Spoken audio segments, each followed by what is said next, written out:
Hello and welcome to cricket Venkatesh. ఆదివారం రోజు పాకిస్తాన్తో జరగబోయే మ్యాచ్లో పాకిస్తాన్ మిస్టరీ స్పిన్నర్ ఉస్మాన్ తారిక్ మన బ్యాట్స్మెన్ని ఇబ్బంది పెట్టబోతున్నాడా? ప్రస్తుతం సోషల్ మీడియాలో కానీ మెయిన్ స్ట్రీమ్ మీడియాలో కానీ ఇదే పెద్ద చర్చ జరుగుతూ ఉంది. మాజీ క్రికెటర్స్ మన దగ్గర వాళ్ళు on the other side of the border Pakistan వాళ్ళు కూడా దీని మీద ఎక్కువ మాట్లాడుతున్నారు.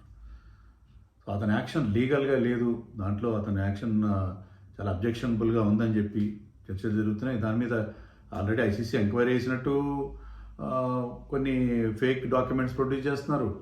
కొంతమంది అనని స్టేట్మెంట్లు కూడా దాన్ని టెక్నాలజీ ఏఐ యూజ్ చేసి రకరకాల స్టేట్మెంట్లు ఇస్తున్నారు. ఏది నిజం ఏది అబద్ధమో తెలియట్లేదు. మొత్తం మీద చర్చ అంతా కూడా దాని మీద ఉంది. పర్టికులర్లీ నిన్నటి మ్యాచ్లో నిన్న నమీబియాతో మనం ఆడినప్పుడు నమీబియా కెప్టెన్ జెరాల్డ్ ఎరాస్మస్ అతను కూడా ఇలాగే side arm bowling, Usman Tariq లాగే సైడ్ ఆర్మ్ బౌలింగ్ అంటే కంప్లీట్గా అవే కాదు, కొన్నిసార్లు మామూలు రెగ్యులర్ ఆర్థడాక్స్ బౌలింగ్ కూడా చేశాడు. అతని వేరియేషన్స్ కూడా మనం చాలా ఇబ్బంది పెట్టి అతను 4 వికెట్లు తీసుకున్నాడు, 20 రన్స్ మాత్రం ఇచ్చాడు. సో అతను ఎంత ఇబ్బంది పెట్టినప్పుడు ఉస్మాన్ తారిక్ ఇంకా ఆగి మరీ బౌలింగ్ వేస్తాడు. అతని యాక్షన్ అస్సలు ఎవరికి కొడుకుడు పడట్లేదు. ఆల్రెడీ ఒక మ్యాచ్ వరల్డ్ కప్ మ్యాచ్ ఆడు, దాంట్లో 3 వికెట్లు తీశాడు. అతను మరింత ఇబ్బంది పెడతాడు అనేది చర్చ జరుగుతుంది. ఉస్మాన్ తారిక్ గురించి ఆల్రెడీ ఒక వీడియో చేశాను, అయితే ఇంకా డీటెయిల్గా దీంట్లో అతని యాక్షన్ గురించి మాట్లాడే ప్రయత్నం చేద్దాం. ఉస్మాన్ తారిక్ తెలుసు మీకు, కొత్త Pakistani bowler, off spinner basically. కానీ అతను ఏంటంటే రన్అప్ తీసుకుంటాడు. రన్అప్ తీసుకుని ఎందుకు తీసుకుంటారు? ఆ మొమెంటంతో బౌలింగ్ చేస్తారు. ఫాస్ట్ బౌలర్ అయినా స్పిన్నర్ అయినా ఫ్యూ స్టెప్స్ రన్అప్ తీసుకుంటే ఆ మొమెంటం వస్తుంది. అది డెలివరీ స్ట్రైడ్ అంటాం మనం. ఆ delivery stride that will carry in to the bowling action. కానీ ఇతను ఏం చేస్తాడు? రన్అప్ తీసుకుని ఆగిపోయి పాజ్ అయ్యి కొన్ని సెకండ్లు పాజ్ అయ్యి ఆ తర్వాత బాల్ వేస్తాడు. దానివల్ల అతను బ్యాట్స్మెన్ రిథమ్ని దెబ్బతీస్తున్నాడు. అది బేసిక్గా జరుగుతున్న ఇష్యూ. మరి ఇలాంటి ఈ బౌలర్ విషయంలో 3 రకాల అబ్జెక్షన్లు వస్తున్నాయి. బేసికలీ 3 రకాల అబ్జెక్షన్ వస్తాయి. ఒకటేంటంటే అతను ఆర్మ్ బెండ్ చేస్తాడు. మామూలుగా ఏంటంటే చెక్కింగ్ అంటాం మనం, థ్రోయింగ్, విసిరేయడం ఉంటుంది అంతే తెలుగులో. చెక్కింగ్ అండ్ థ్రోయింగ్ అంటే బాల్ని మొత్తం ఇలా తిప్పి చేయకుండా దాన్ని జర్కిచ్చి విసిరేయడం, అలా చెక్కింగ్ చేస్తున్నాడు అనేది ఒక ఆరోపణ. రెండోది అట్లా ఆగి బౌలింగ్ వేయడం వల్ల బ్యాట్స్మెన్కి ఇబ్బంది అవుతుంది. బ్యాట్స్మెన్ రిథమ్ దెబ్బతింటుంది, బ్యాట్ స్వింగ్ ఇబ్బంది పడుతుంది.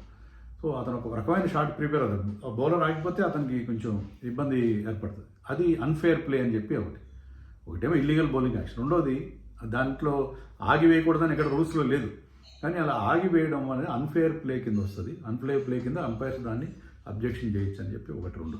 మూడోది ఏంటంటే ఎప్పుడు కూడా క్రికెట్లో బౌలింగ్ అనేది మీ బాల్ రిలీజ్ చేసే టైంకి, ఇక్కడ చూడండి, రిలీజ్ చేసే టైంకి మీ షోల్డర్ కంటే హైట్లో ఉండాలి, షోల్డర్ కంటే అబోవ్ ఉండాలి. సో ఆ షోల్డర్ కంటే అబోవ్ ఉందా లేదా? అతను ఇలా సైడ్ నుంచి చేస్తున్నాడు కాబట్టి షోల్డర్ కంటే అబోవ్, దీని విషయంలో పెద్ద అబ్జెక్షన్ లేదు, షోల్డర్ కంటే అబోవ్నే ఉంది మనం చూసిన ఫొటోస్లో చూస్తే. కానీ ఈ మూడోది అంత సీరియస్ అబ్జెక్షన్ లేదు. ఫస్ట్ 2 మాత్రం చాలా సీరియస్ అబ్జెక్షన్స్గా ఉన్నాయి.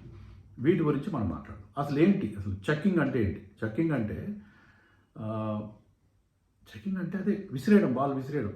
మీరు మొత్తం తిప్పకుండా వేసేస్తే ఏంటంటే స్పిన్నర్స్కి ఎలాంటి అడ్వాంటేజ్ వస్తుంది? చెక్కింగ్ వల్ల బాల్ ఎక్కువగా టర్న్ అవుతుంది, మనం అనుకున్న దానికంటే ఎక్కువ స్పీడ్గా వేయగలుగుతారు. ఫాస్ట్ బౌలర్ అని అంతే, ఫాస్ట్ బౌలర్ కానీ చెక్కింగ్ చేస్తే వాళ్ళకి ఏంటంటే ఎక్స్ట్రా స్పీడ్ జనరేట్ చేయడానికి వీలవుతుంది. సో అలా కాకుండా మొత్తం చెయ్యంతా తిప్పేస్తే అది వేరే ఉంటుంది. దీనివల్ల జరిగే నష్టాలు ఏంటి అంటే అన్డ్యూ అడ్వాంటేజ్. మీరు అన్ఫేర్ బౌలింగ్ చేస్తే, మీకు లీగల్గా అలౌడ్ కాని బౌలింగ్ చేస్తే ఏంటంటే దానివల్ల బ్యాట్స్మెన్ తొందరగా అవుట్ అయ్యే అవకాశం ఉంటుంది. దానివల్ల కెరియర్లో ఫినిష్ అయిపోతుంది. ఒక బౌలర్ కనుక చెక్కింగ్ చేస్తూ అన్ఫేర్ అడ్వాంటేజ్తో వికెట్లు తీస్తే ఆ బ్యాట్స్మెన్కి చాలా ఇబ్బంది కదా, బ్యాట్స్మెన్ కెరియర్ క్లోజ్ అయిపోతుంది. అది ఒకటి. రెండోది అంటే ఇంజరీ ప్రమాదం కూడా ఉంటుంది. 1960s అప్పటి మన ఇండియన్ కెప్టెన్ నారీ కాంట్రాక్టర్ వెస్టిండీస్లో ఆడుతున్నప్పుడు చార్లీ గ్రిఫిత్ అని ఒక బౌలర్ ఉన్నాడు. చార్లీ గ్రిఫిత్ మంచి వేగంతో వేసేవాడు. అతను బౌలింగ్ యాక్షన్ సస్పెక్ట్గా ఉండేది, అది బౌలింగ్ యాక్షన్ సరిగ్గా ఉండేది కాదు. సో అది సస్పెక్ట్ యాక్షన్. అప్పట్లో ఈ కెమెరాలు లేవు, ఇంత స్క్రూటినీ లేదు. సో అతను బౌలింగ్ యాక్షన్ సరైనది కాదని చెప్పి అప్పట్లో అనుకునేవారు. అతను వేసిన ఒక బౌన్సర్ తగిలి అప్పట్లో హెల్మెట్లు కూడా అతనికి ఆల్మోస్ట్ చచ్చి బతికినంత పని అయింది. స్కల్ ఫ్రాక్చర్ అయింది. Luckily survive. సో ఇలాంటి ఇంజరీ ప్రమాదం కూడా ఉంటుంది. సో దీన్ని చెక్కింగ్ని ప్రివెంట్ చేయడం కోసం అంపైర్స్, ఆన్ ఫీల్డ్ అంపైర్స్కి పవర్స్ ఉన్నాయి. వాళ్ళు కనుక అలాగా చెక్కింగ్ చేస్తున్నారంటే, గతంలో అయితే వాళ్ళే నోబాల్ ఇచ్చారు. మీకు గుర్తుంటే 1995లో అనుకుంటా మెల్బోర్న్ టెస్ట్లో శ్రీలంక ఆడుతున్నప్పుడు ముత్తయ్య మురళీధరన్ అని డారెల్ హెర్ అనే అంపైర్ 7 సార్లు నో బాల్ ఇచ్చాడు. 7 సార్లు నో బాల్ ఇచ్చాడు. తర్వాత అతని యాక్షన్ని మళ్ళీ చెక్ చేశారు, అంతా చేశారు, అంతా చేస్తారు. కానీ తర్వాత ఏమైందంటే ఐసీసీ వాళ్ళు ఒక రూల్ తీసుకొచ్చారు. ఈ బెండింగ్ ఆఫ్ ది ఆర్మ్ అంటే మీరు విసిరేయాలంటే ఆర్మ్ని ఇట్లా వంచాలి, చెయ్యి ఇట్లా వంచాలి. Bending of the arm 15 degrees కంటే ఎక్కువ ఉంటే అది 15 degrees ఫ్లెక్స్ అని ఫ్లెక్సికాన్ అని పెట్టారు. 15 degrees ఫ్లెక్స్ కంటే ఎక్కువ ఉంటే అది చక్కింగ్ కింద, థ్రోయింగ్ కింద వస్తుందని చెప్పి ఒక రూల్ తీసుకొచ్చారు. దీనివల్ల ఏమైందంటే ఆన్ ఫీల్డ్ అంపైర్స్ వాళ్ళు మామూలు కళ్ళతో చూసి, నేకెడ్ ఐతో చూసి వాళ్ళు ఆ 15 degrees దాటిందా, 15 degrees లోపల ఉందా, ఎక్కువ ఉందా అని చెప్పలేరు. కాబట్టి వాళ్ళు ఏం చేస్తున్నారు, ఆన్ ఫీల్డ్ అంపైర్స్ దాదాపుగా ఎవరు కూడా వాళ్ళు ఇలాగా నో బాల్ ఇవ్వడం, అతన్ని బౌలింగ్ యాక్షన్ని అక్కడే ఆన్ ఫీల్డ్లోనే క్వశ్చన్ చేయడం చేయట్లేదు. వాళ్ళు రిపోర్ట్లో రాస్తున్నారు ఇతను బౌలింగ్ యాక్షన్ సస్పెక్ట్గా ఉంది, అనుమానాస్పదంగా ఉందని చెప్పి. అనుమానాస్పదంగా ఉందంటే దాన్ని ఏం చేస్తున్నారు, దాన్ని ఐసీసీ వాళ్ళు అతని మీద దాన్ని ఆ రిపోర్ట్ ఆధారంగా అతన్ని బయోమెకానిక్ ఎక్స్పర్ట్స్ ఉంటారు, వాళ్ళు ఐసీసీ టెస్టింగ్ సెంటర్స్లో అతని బౌలింగ్ యాక్షన్ని టెస్ట్ చేస్తున్నారు. సో ఇప్పుడు ఆన్ ఫీల్డ్లో అయితే జరగట్లేదు, బయట జరుగుతుంది. సో ఇది బేసిక్గా ఈ చెకింగ్ సంబంధించి చాలామంది ఇండియాలో Harbhajan Singh was called for that. తర్వాత యాక్షన్ మాడిఫై చేస్తున్నాడు సునీల్ నారాయణ్, షెల్లింగ్ ఫోర్డ్ అనే మరొక West Indies bowler, Yohan Botha of south Africa, ఇంకా పాకిస్తాన్ వాళ్ళు లెక్కలేదు. సయీద్ అజ్మల్ అయితే మనం 15 degrees అన్నాం కదా, అతను 35 నుంచి 40 degrees బెండ్ చేసేవాడు.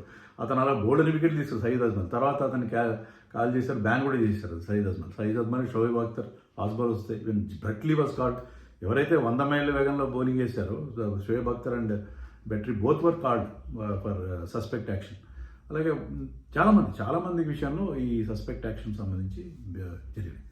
సో ఇక్కడ మరి ఇతను బౌలింగ్ విషయంలో వస్తున్న దాంట్లో there are certain people. Shreevats Goswami అని మన ఫార్మర్ అండర్-19, అతను ఏమంటాడంటే వీడు ఖచ్చితంగా ఇతను బౌలింగ్ కరెక్ట్గా లేదు, ఇతను పాజ్ తీసుకుంటున్నాడు ఒకటి, తర్వాత బౌలింగ్ యాక్షన్ కూడా కరెక్ట్గా లేదని చెప్పి అంటాడు. అశ్విన్ ఏమంటాడంటే అశ్విన్ కొంతవరకు సపోర్ట్ చేసేది బౌలింగ్ యాక్షన్లో అంత దాంట్లో ఎలాంటి ప్రాబ్లం ఉన్నట్టుగా లేదు, కానీ నేను చెప్పలేను అది, ఎందుకంటే 15 degrees విషయంలో నేను చూసి చెప్పలేనని చెప్పి అశ్విన్ అన్నాడు.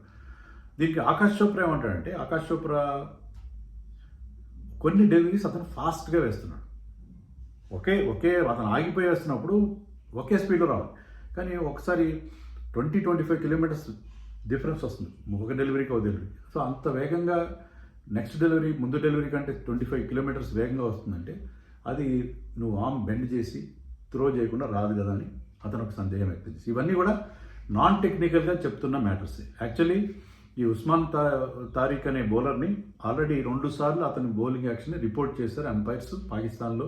అతను పాకిస్తాన్ లీగ్ ఆడుతున్నప్పుడు దాన్ని ఐసీసీ టెస్టింగ్ సెంటర్స్లో అతను టెస్ట్ చేసి దాన్ని కరెక్ట్గా ఉందని తేల్చారు.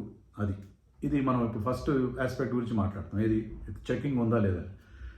అయితే ఇక్కడ అశ్విన్ ఏమంటాడంటే మన దగ్గర కామెంట్స్లో కూడా పెట్టారు లాస్ట్ టైం పెట్టినప్పుడు చాలామంది ఏమంటారంటే, ఇప్పుడు సరే ఇక్కడ నువ్వు చెకింగ్ చేస్తున్నావు, కానీ అక్కడ నీ టెస్టింగ్ టైంలో నువ్వు నార్మల్గా బౌలింగ్ చేసి నువ్వు ఎస్కేప్ కావచ్చు కదా, ఇంకన్నీ చాలా సెన్సర్స్ పెడతారు వాళ్ళు, నీ మ్యాచ్ సిచ్యుయేషన్ సిమ్యులేట్ చేయమని అక్కడ ఆ మ్యాచ్లో వేసినట్టుగా వేయమని కూడా అడుగుతారు.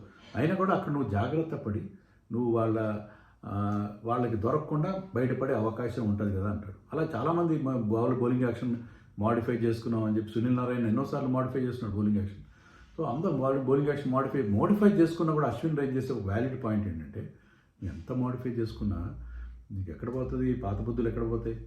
ఏంటంటే ఒక సరైన క్రంచ్ సిచ్యుయేషన్ ఉంటుంది, బ్యాట్స్మెన్ బాగా రన్స్ కొట్టేస్తున్నాడు, నేను కొడుతుంటే నువ్వు మళ్ళీ నీ పాత యాక్షన్తో బౌలింగ్ వేస్తావు. అది నీకు అక్కడ స్పాట్లో పట్టుకోలేరు కదా, అంపైర్ కూడా. అంపైర్ ఇమీడియట్గా దాన్ని క్యాచ్ చేసే అవకాశం లేదు. ఒక్క డెలివరీ ఓవర్లో 6 balls ఉంటే ఒక బాల్ నువ్వు చెకింగ్ చేసావు అనుకో, అది చెక్. అలాగే నువ్వు వరల్డ్ కప్ ఫైనల్లో ఆడుతున్నావు అనుకో, లాస్ట్ ఓవర్ వేస్తున్నావు బౌలింగ్, నువ్వు అది చాలా ఇంపార్టెంట్ ఓవర్లో, ఆ ఓవర్లో నువ్వు చెక్ చేసావు, అది నీకు అక్కడ స్పాట్లో మ్యాచ్ అయిన తర్వాత నిన్ను బ్యాన్ చేసిన అక్కడ నీ డ్యామేజెస్ జరిగిపోయిన తర్వాత టీం, ఇది ప్రమాదం అని అశ్విన్ అంటాడు. దీనికి అతను ఇచ్చే సొల్యూషన్ ఏంటంటే, మీకు డివైస్ పెట్టాలి, మీరు రియల్ టైం మీరు టెస్ట్ చేయాలి, అంతేగాని ల్యాబ్లో కాదు. మీరు మీ ల్యాబ్కి పంపించి అండర్ టెస్టింగ్ కండిషన్స్ చేస్తే ఏం రాదు. మీరు రియల్ టైం టెస్ట్ చేయడానికి ఇప్పుడు ఇంత టెక్నికల్ అడ్వాన్స్మెంట్ అయింది, హాకీలు వచ్చినాయి, మీరు అతనికి ఒక చిన్న డివైస్ పెట్టి చేయండి. తర్వాత వాళ్ళు ఫుల్ షర్ట్ వేసుకోకుండా ఆపండి అని కూడా అశ్విన్ అంటాడు. అవును, ఫుల్ షర్ట్ నేను ఇంతకుముందు కూడా చెప్పాను. నేను ఎప్పుడో ఒకసారి ఒక ఆర్టికల్ కూడా రాశాను, హాఫ్ షర్ట్లు ఆఫ్ స్పిన్నర్లు అని. ఆఫ్ స్పిన్నర్లు హాఫ్ షర్ట్ లేదు. ఇప్పుడు చాలామంది ఇప్పుడు సునీల్ నారాయణ ఎప్పుడైనా చూడండి ఫుల్ షర్ట్ వేసుకుని బౌలింగ్ చేస్తారు. సో వీళ్ళు ఏంటంటే ఎవరైతే చేస్తారో ఫుల్ షర్ట్ వేసుకుంటే వాళ్ళ బెండ్ అనేది 15 డిగ్రీ అనేది కనపడదు. సో 15 డిగ్రీ గురించి అశ్విన్ ఇంకోటి కూడా ఏం చెప్తారంటే 15 డిగ్రీ మీరు బెండ్ చేసి ఆ బెండింగ్ స్టైల్లోనే వేస్తే మీకు అబ్జెక్షన్ లేదు. బెండ్ చేసిన తర్వాత స్ట్రైటనింగ్ ఆఫ్ ది ఆర్మ్, అంటే బెండ్ అయిన ఆర్మ్ స్ట్రైటన్ చేస్తేనే కదా స్పీడ్ వచ్చింది. మీరు బెండ్ చేసి బెండ్ పొజిషన్లోనే వేస్తే మీకు మీరు బాల్ డెలివరీ చేస్తే ప్రాబ్లం లేదు. కానీ బెండ్ చేసిన ఆర్మ్ని మీరు స్ట్రైటన్ చేస్తేనే ప్రాబ్లం వస్తుంది. సో ఇది బేసిక్ రూల్. సో అది వాళ్ళు ఫుల్ షర్ట్ వేసుకోవడం వల్ల దాన్ని తప్పించు. ఎవరినైతే మీరు ఆల్రెడీ సస్పెక్ట్ యాక్షన్ అని మీరు రిపోర్ట్ చేశారో వాళ్ళని ఫుల్ షర్ట్ వేసుకోకుండా చేయాలి అని చెప్తారు. మీరు ఎవరైనా చూడండి, ఇప్పుడు even this man Usman Tariq is also bowling with full sleeves shirt. So ఈ ఫుల్ షర్ట్ అనేది కూడా పక్కన పెట్టాలి. ఇది అశ్విన్ చెప్పిన సొల్యూషన్, చాలా మంచి సొల్యూషన్. ఎందుకంటే మీకు మ్యాచ్ సిచ్యుయేషన్లో డ్యామేజ్ ఖచ్చితంగా జరుగుతుంది. ఇంకోటి కూడా అశ్విన్ ఏం చెప్తాడంటే, సరే ఇక్కడ మీరు ఐసీసీ టోర్నమెంట్స్లో బాగానే ఉంటుంది, స్క్రూటీనే ఉంటుంది, కానీ లీగ్స్లో కూడా బోర్డు ఉంది. లీగ్స్లో లీగ్ వాళ్ళు ఎవరు ఇప్పుడు ఐపీఎల్ ఎవరైనా any bowler was called never. IPL ఎప్పుడు చేయరు. సో ఐపీఎల్ ఏంటంటే లీగ్లో ఎందుకు వచ్చిన కాంట్రవర్సీ అని చెప్పి వాళ్ళు ఊరుకుంటారు. సో లీగ్స్లో చాలా డ్యామేజ్ జరుగుతుంది. లీగ్స్లో కూడా ఐసీసీ వాళ్ళు టెస్ట్ చేసే ఏర్పాటు చేయాలంటాడు. ఎందుకంటే ఈ చెకింగ్ అనేది ప్రివెంట్ చేయాలి. లేకపోతే యంగ్స్టర్స్ చాలామంది ఇప్పుడు మిస్టరీ బౌలర్స్కే కదా రాజ్యం. సో మిస్టరీ బౌలర్ అంటే చెకింగ్ బౌలర్ అని చెప్పి వచ్చే ప్రమాదం ఉంటుంది. సో ఇవన్నీ కూడా అశ్విన్ చెప్పిన మాటలు. తర్వాత ఈ పాస్ గురించి ఎక్కువ చర్చ జరుగుతుంది. అతను యాక్చువల్గా ఇప్పుడు నాకు కూడా ఏమనిపించింది, నేను I'm not an expert, but అతను బౌలింగ్ యాక్షన్లో అంటే అతను సైడ్ నుంచి వేస్తున్నాడు. కానీ ఇప్పుడు మలింగా కూడా సైడ్ నుంచి వేస్తాడు. Malinga was never called, if I'm not wrong. Side arm bowling వేసినంత వల్ల మాత్రాన మీరు దాన్ని బెండ్ చేసి వేస్తే ప్రాబ్లం, కానీ మీరు బెండ్ చేయకుండా సైడ్ ఆర్మ్తో వేస్తే నష్టమేం లేదు. అతని బౌలింగ్ యాక్షన్లో నాకు పెద్ద తప్పేం కనపడలేదు. కానీ మన ఆకాష్ చోప్రా చెప్పినట్టు జనరల్లీ స్పీకింగ్ ఉండకపోవచ్చు, కానీ అకేషనల్ డెలివరీ అతను చెక్ చేసే అవకాశం ఖచ్చితంగా ఉంది. Because his action is like that. రెండోది సరే అది పక్కన పెడితే పాస్ గురించి చాలా చర్చ జరుగుతుంది. పాస్ ఎందుకు చేస్తారు? అశ్విన్ స్వయంగా చెప్పింది అంటే అశ్విన్ కూడా పాస్ చేసేవాడు. ఈవెన్ ఛాంపియన్స్ ట్రోఫీ ఫైనల్ మన 2013లో గెలిచినప్పుడు England against last ball 6 runs కొట్టాలి, అప్పుడు కూడా పాస్ చేసి వేసిన వీడియోస్ కూడా ఇప్పుడు వైరల్ అవుతుంది. పాస్ చేసేవాడు. కానీ అశ్విన్కి చెప్పారంట తర్వాత, నువ్వు పాస్ చేయొద్దు అని చెప్పి Ashwin was not allowed to do that pass. Ashwin ఏమంటాడంటే, సరే నేను పాస్ మానేశాను ఎందుకంటే అది బ్యాట్స్మెన్ రిథమ్ని ఇబ్బంది పెడుతుంది, పాస్ చేసి కొంచెం ఆగి బౌలింగ్ చేయడం. కానీ ఇతను ప్రతి డెలివరీ అలాగే ఉంటుంది. ఇతని యాక్షనే అది కాబట్టి దాన్ని ఎలా ఆపుతారు? అది ప్రతి బాల్ అలాగే వేస్తాడు. దానికి బ్యాట్స్మెన్ కనుక అతను పాస్ అయినప్పుడు ఏంటి ఆగిపోయాడు కాబట్టి నేను పక్కకి జరిగిపోయాను. ఇప్పుడు బౌలర్ వస్తుంటే కొంచెం ఆగిపోతే బ్యాట్స్మెన్ పక్కకి జరిగిపోతాడు. సో అతను ఆగిపోయాడు కాబట్టి నేను బౌలర్ ఆగిపోయాడమని పక్క చేయడు, ఈ పుల్డ్ అవే, బ్యాట్స్మెన్ పుల్డ్ అవే. అలాంటివి జరిగితే ఎంపైర్ ఏం చేయాలి? బౌలర్ ఏమో ఆగి బౌలింగ్ వేస్తున్నాడు, అతను ఆగిపోయాడు కాబట్టి బ్యాట్స్మెన్ పక్కకి జరిగిపోతున్నాడు. అప్పుడు ఒక డెడ్ లాక్ సిచ్యుయేషన్ వస్తుంది. అప్పుడు బౌలర్నైనా వార్న్ చేయాలి, బ్యాట్స్మెన్ వార్న్ చేయాలి. మళ్ళీ బౌలర్నే వార్న్ చేస్తాడు, పాస్ తీసుకోకుండా. కానీ మ్యాచ్ సిచ్యుయేషన్లో వరల్డ్ కప్లో can he change his action? So చాలా విచిత్రమైన పరిస్థితి. నేను చెప్పినట్టుగా రూల్ ప్రకారం పాజ్ అనేది నాట్ బ్యాన్. పాజ్ చేసి వేయకూడదని ఎక్కడ ఏ ఐసీసీ రూల్స్లో కానీ ఎంసీసీ రూల్స్లో కానీ ఎక్కడ రాసలేదు నువ్వు ఆగి బౌలింగ్ వేయకూడదు. కానీ అన్ఫేర్ ప్లే, ఎందుకంటే నువ్వు ఆగి బ్యాట్స్మెన్ ఎలా కదలికలు ఎలా ఉన్నాయి, ముందుకెళ్తున్నాడా వెనక్కి వెళ్తున్నాడా, లేకపోతే రివర్స్ స్వీప్ కొట్టబోతున్నాడా, ఏం చేస్తున్నాడు అనేది చూసి నువ్వు బౌలింగ్ వేయడం. ఆగి చూచి మెల్లిగా వెళ్ళమని లారీల మీద రాస్తారు కదా, అలాగే ఆగి చూచి బ్యాట్స్మెన్ మూమెంట్ చూసి బాల్ వేస్తానంటే కుదరదు కదా. సో అన్ఫేర్ ప్లే కింద వస్తుంది. అన్ఫేర్ ప్లేని అది అన్ఫేర్ ప్లే కింద అనే ఒక బ్రాడ్ రూల్ కింద అంపైర్స్ ఎప్పుడు కూడా బౌలర్స్ కానీ ఎవరినైనా ఆపేయచ్చు. సో అది దానికి ప్రకారం ఇది తప్పు అని చెప్తున్నారు. కానీ అశ్విన్ ఏమంటాడంటే, అంటే బౌలర్గా అతను సపోర్ట్ చేస్తున్నాడు అంటే బ్యాట్స్మెన్ ఆఖరి నిమిషంలో రైట్ హ్యాండర్ లెఫ్ట్ హ్యాండర్గా మారిపోతాడు, స్విచ్ హిట్ కొడతాడు, రివర్స్ స్వీప్ కొడతాడు, పక్కకి జరిగిపోతాడు, ఎన్నో రకరకాల ముందుకి క్రీజ్ దాటి. ఇప్పుడు బౌలర్ క్రీజ్ దాటితే అది నో బాల్, బ్యాట్స్మెన్ క్రీజ్ దాటి ముందుకు వచ్చేసి బౌలర్ తలపై నుంచి స్టెప్అవుట్ అయ్యి కొట్టేస్తే అది చాలు. So batsmen game. సో బ్యాట్స్మెన్కి ఇచ్చినప్పుడు బ్యాట్స్మెన్ ఇన్ని ఇన్నోవేషన్స్, ఇన్ని కొత్త స్ట్రోక్స్ చేస్తున్నాడు, బౌలర్ కూడా కొంత అడ్వాంటేజ్ ఇవ్వాలి కదా. నేను చేసినప్పుడు పాజ్ ఎందుకు చేశానంటే T20 క్రికెట్ కొత్తగా వచ్చినప్పుడు రూల్స్లో లేని వాటిని గ్రే ఏరియాని నేను ఉపయోగించాను. I did not break the rule, I bent the rule. కొంచెం రూల్ కాస్త వంచి నేను ఆ పాజ్ అనేది ఉపయోగించుకున్నాను. సో అది బౌలర్కి ఎందుకు అలౌ చేయకూడదు అనేది అశ్విన్ చెప్పిన మాట. సో ఇది ఈ పాజ్ విషయంలో కొంత బౌలింగ్ యాక్షన్ ఎలా ఉన్నా ఉస్మాన్ తారిక్ది పాజ్ విషయంలో మాత్రం ఖచ్చితంగా చాలా పెద్ద చర్చ జరిగే అవకాశం కనిపిస్తుంది. అతను ఆ టర్నింగ్ పిచ్ల మీద పాకిస్తాన్ శ్రీలంకలో మన ఇబ్బంది పడతారు, లేకపోతే ఆల్రెడీ మన వాళ్ళు దానికి ఒక ప్లాన్ వేసుకుని ప్రతి బాల్ ఆగుతున్నాడు కాబట్టి ఆగి చూసి మెల్లికి వెళ్ళాలంటే ఆగి మనం కూడా అతన్ని చీల్చి చెండాడే అవకాశం ఉంది. దాన్ని ఎవరు చేస్తారు, ఆ రోల్ ఎవరు తీసుకుంటారు అనేది కూడా చూడాలి. ఇషాన్ కిషన్, అభిషేక్ శర్మ కనుక ఉంటే అతను బౌలింగ్ వచ్చే వరకు వాళ్ళు చూస్తారా, లేకపోతే మన మిడిల్ ఆర్డర్లో ఎవరైనా ఆ రోల్ తీసుకుని అతని మీద ఎదురుదాడి చేసే ప్రయత్నం చేస్తారు. అతనైతే ఖచ్చితంగా ఆడిస్తారు, పాకిస్తాన్ వాళ్ళు అతను ఆడించి తీరుతారు ఖచ్చితంగా ఇండియా అగేన్స్ట్గా. అండ్ అక్కడ ఎలాంటి రియాక్షన్ వస్తుంది, మన బ్యాట్స్మెన్ నుంచి ఎలాంటి రియాక్షన్ వస్తుంది, చాలా ఇంట్రెస్టింగ్గా ఉండే ఆస్పెక్ట్ ఈ మ్యాచ్లో కూడా. ఈ అంటే మెయిన్ ప్లాట్ కంటే కూడా ఈ sub plot Usman Tariq versus our batters, వాళ్ళ రియాక్షన్ ఎలా ఉంటుంది, ఎలా ఎదుర్కొంటారు అనేది చాలా ఇంట్రెస్టింగ్గా ఉండబోతుంది. ఆ పాజ్ సంగతి ఏంటి, ఆ పాజ్ మీద చాలా మీమ్స్ కూడా వస్తున్నాయి. వాళ్ళు పాజ్ చేస్తుంటే బ్యాట్స్మెన్ అండ్ కీపర్ కలిసి అతను పాజ్ లోపల ఒక చిన్న కార్డ్స్, ప్లేయింగ్ కార్డ్స్ ఆడుకుంటున్నట్టుగా, రకరకాలుగా ఛాయ్ తాగుతున్నట్టుగా రకరకాల మీమ్స్ కూడా వస్తున్నాయి. So this aspect is very very interesting. ఈ హోల్ ఎపిసోడ్ మీద, ఈ చెకింగ్ మీద, పాజ్ మీద మీ అభిప్రాయం ఏంటో నాకు కామెంట్స్లో చెప్పండి.